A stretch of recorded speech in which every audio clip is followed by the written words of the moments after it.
Hello everyone, Nosy here aka Icon7, and today I will show you guys a tutorial which is called the fake dead hard or FOV tag into dead hard.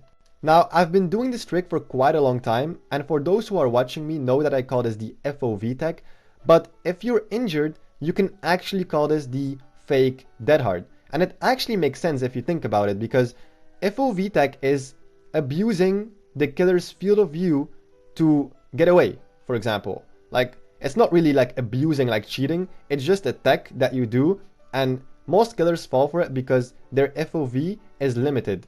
Now, if you play killer, you know that if a survivor crouches near you, very close, you won't be able to see that survivor unless you look completely down. That's because a killer's field of view is limited. I know that this is confusing, but at the end of this video you will think, well, this is actually very easy. So please bear with me because I'm gonna explain it right now. So for example, this booba is chasing me around these tables. I have nowhere else to run, I have no pallet. So this took so long for this booba to catch me because I kept doing the FOV tag. Now the FOV tag is basically going in a circle in front of the killer, touching his body, and then move away again. Now if you do so, the killer thinks you went behind him. As you can see, I kept doing it and the booba kept turning around thinking I went behind him. That's because his field of view is limited and he thinks I went behind him. There are many examples for the FOV tag, but I'm mainly focused on the fake dead hard. Now if you are injured, most killers will wait for your dead hard. Now if they chase you, they will always wait till you use dead hard. They will always wait that extra 1 second before they attack you.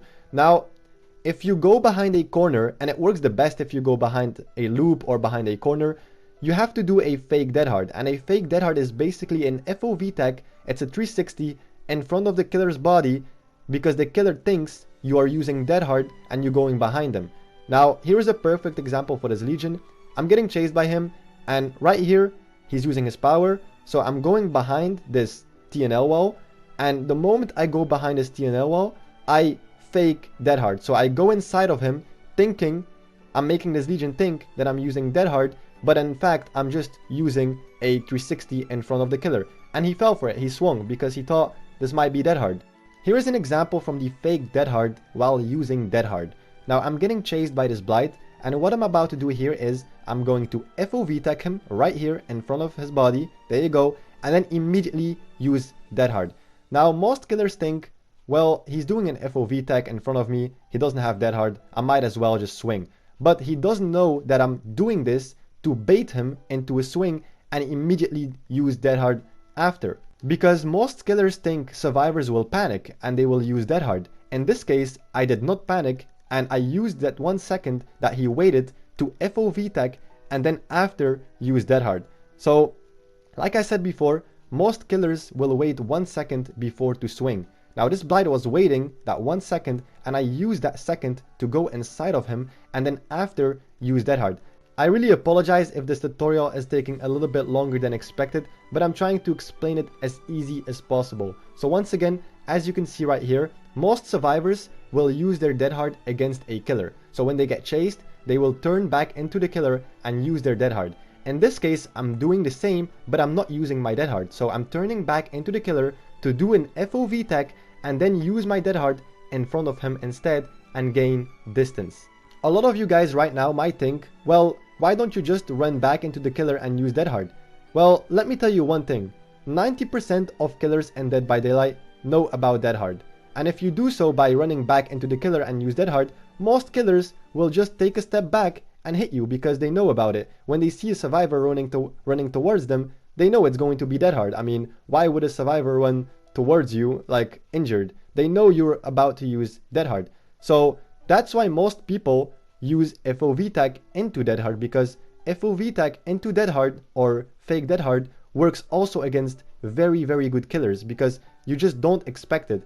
The FOV tag into dead hard is basically pretending you already use dead hard but you still have it. Keep in mind that you can do it without dead hard as well, but then it's only called the FOV tag, and yeah, it's very effective if you do it correctly. As you can see right here, this blight was, I don't know, like running into another dimension. I don't even know what was going on over there. But yeah, there's many ways on how to do a FOV tag as well. For example, this pig is breaking a pallet. I'm crouching near her, pretending I'm going behind her. She's vaulting this window. I'm going, you know, inside of her, thinking I'm going to vault the window. So she turned around and she swung for the window for some reason. You can also do it if you have Iron Will. If the killer hits you, you can hide inside the killer's body. And yeah, there is many ways on how you can do the FOV tag, but my personal favorite is by doing a fake, you know, dead hard, a 360 in front of the killer's body. I want to show you guys on a controller how I move my joystick when I'm doing the FOV tag. It's basically just moving my left joystick in a 360 in front of the killer's body.